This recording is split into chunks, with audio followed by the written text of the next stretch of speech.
Joining us now, Toni Angelini. Toni, Senior Director of Communications for the Job Creators Network, and she's also a restaurateur. She owns restaurants, a party store, and a dry cleaners, all small businesses in New Jersey. I think her dry cleaners is open. I think that's essential, but we're going to find out. Hey, Toni, it's been too long. Great to have you back. Good morning, John. Thank you for having me.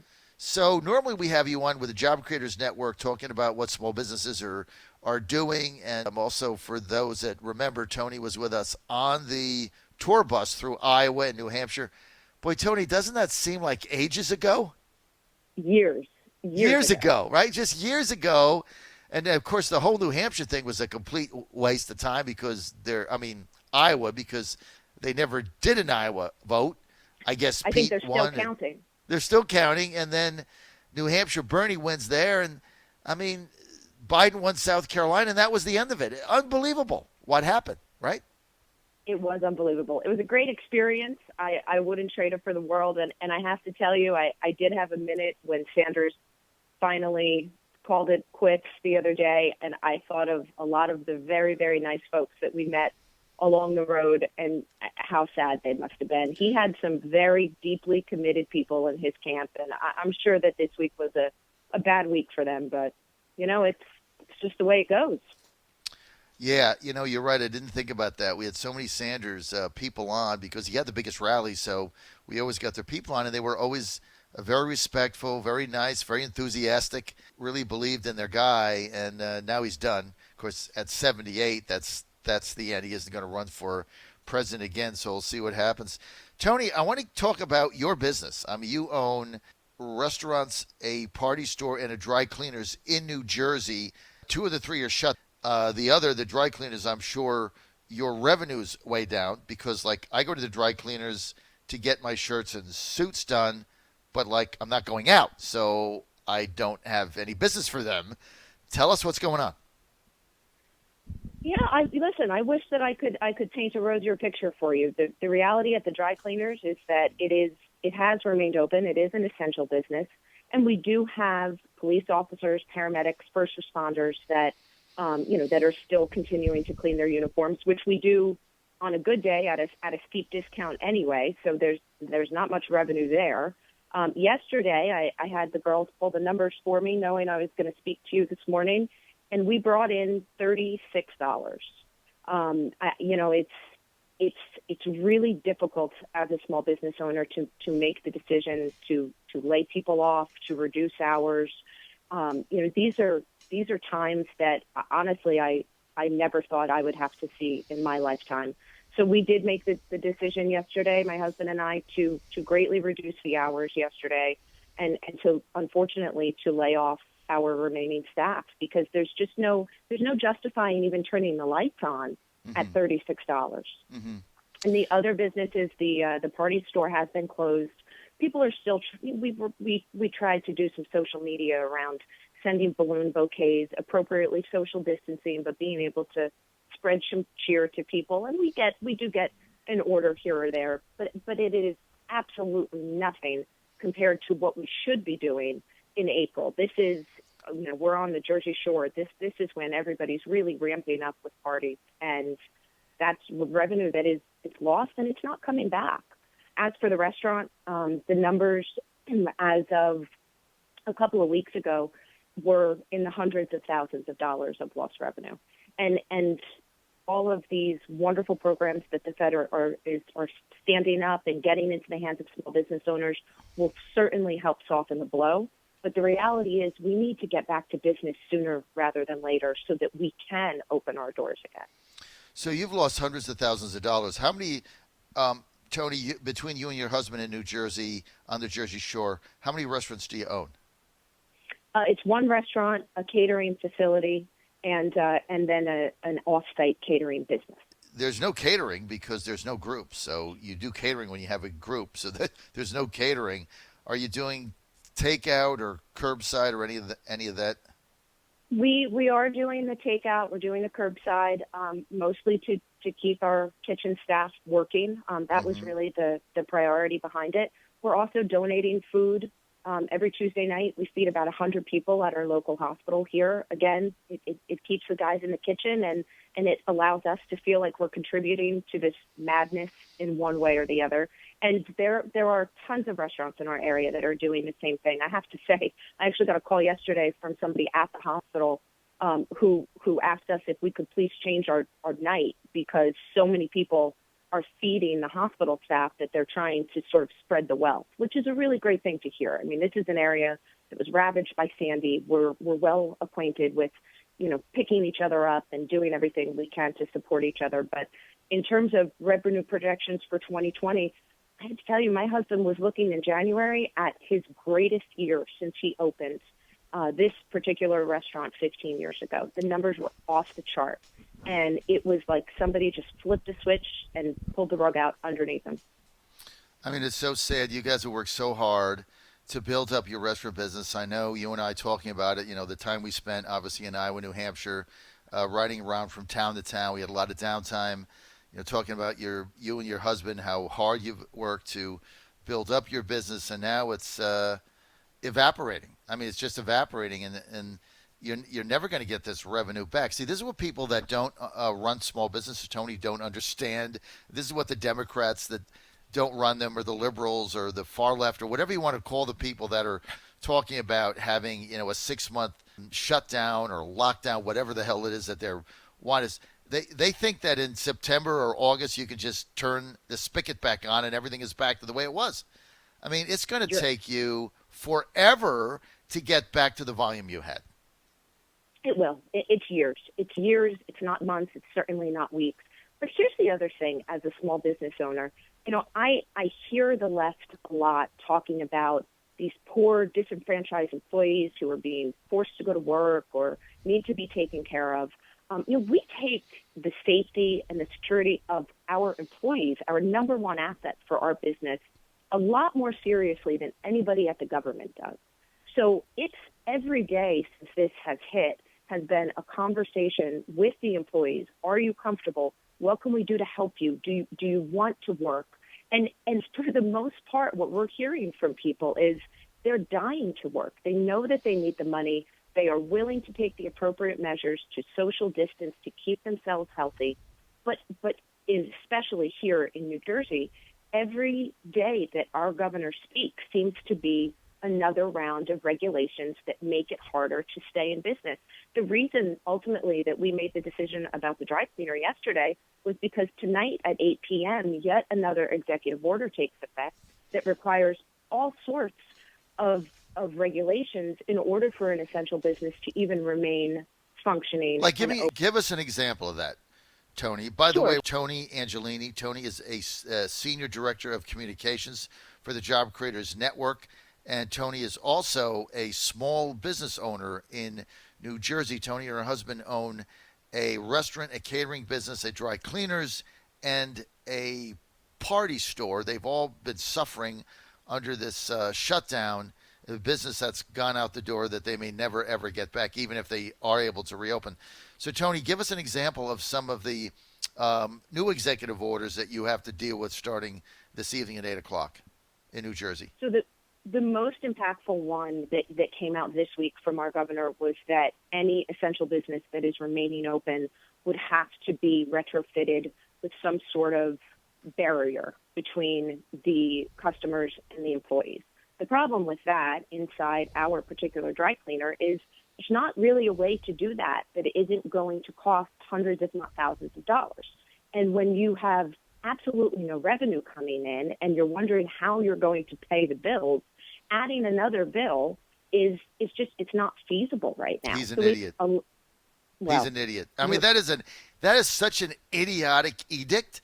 Like, you're just going to go to your bank and say, I need $50,000 to get barriers for the next 90 days, and I'm taking in $27 a day. I mean, it's insane. You've got these politicians giving these edicts, telling you what to do. They've never run a business. They have no idea what they're doing. It is sick what is going on, and Toni, everybody's just standing around letting the politicians tell us when we can go outside, who we can serve, how many times we can walk our dog, You have to have papers in your glove box in order to go to the store. You better produce a grocery list. You got 1-800 neighborhood rat lines going on. I mean, this is insane. So you're now getting $36 a day in your dry cleaners, and you're trying to keep as many people as you can, and now you're supposed to go out borrow money in order to get a barrier from a new edict that comes out of the blue. That guy's Right. a moron. And you've got about 48 hours to figure it out. Unbelievable. So ultimately, we're going to do curbside. People will call on the very limited, hours that we're actually open. They could call and we'll walk their stuff out to their trunk. I mean, we'll figure it out because that's what you do as a small business owner. You make it work, and we want to remain operational purely for our police officers and our paramedics that have been very loyal customers for a long time. But it's just getting more and more difficult by the day, and no one seems to be focusing on the fact that we need to have a plan to reopen. We need to have a plan that allows everyone to take a deep breath and realize that if we're smart and we make good decisions, we can get back out there and we can resume the rest of our lives. Governor Philip Murphy, so he could just basically act like a monarch, right? A dictator, because he's got these emergency order powers like these other governors, and make moronic moves like what he just did to your company. All right, tell us about the PPP, the payroll protection plan. Obviously, your companies would fit that. Tell me that. Have you gone through that, and has it been helpful at all? Absolutely. So the Paycheck Protection Program, which I am so proud of Job Creators Network, we have, I'm sure you know, Alfredo Ortiz, Elaine Parker have worked day in and day out to get this program up and running because they knew the urgency. And I have to tell you, they may not take credit for it, but I'll give it to them. I don't think the sense of urgency was really truly understood until they shone a light on what was about to happen to small businesses. So the program came up on Friday. There were obviously some hiccups. I think a lot of the banks were overwhelmed with the application process, but they seem to be working those out this week. I've heard from several small business owner friends that they have been approved or tentatively approved, and they should see the funds within days, which is excellent news. We did apply. You can only apply for one grant per person. So for my husband, the larger of the businesses is the restaurant, obviously. So he did apply, and we got some tentative good news this week that it looked like it was going through. So hopefully today we'll get that final yes and be able to he'll be able to sign and accept the money, and it will help. It will certainly help. It will stop the bleeding, and honestly, it may wind up being the difference between whether or not he can open fully back up. Without it, I don't know that, what it would have looked like. I don't know that he would have been able to open the doors. People have a very, very bad misconception about restaurants, that there is a ton of money in it and that these owners are sitting on seven figures and living high on a hog. And that's just not the reality. The biggest hit for my husband specifically was all of the private parties that started canceling. And although it is a non-refundable deposit, as a small business owner, you're between a rock and a hard place. If you don't give back the deposit, then those customers are never going to come back to you. And if you do give back the deposit, he gave out about $25,000 in return deposits just in the past 3 weeks. So, that's a level of spending that was unanticipated, combined with the fact that there's no revenue coming in. It's been a very, very difficult hit. Well, that's why the payroll protection program, it's a short term. It can get, a lot of businesses can get through April, maybe the first couple of weeks of May, and that's it. The money runs out. When there's no revenue coming in, you can't operate the business. So, that is designed for April, right? And as I've said on the air every day, we can make it through April. The majority, not all, the majority of businesses with the PPP and their employees, they can limp through April. You can't get through May. That's the issue.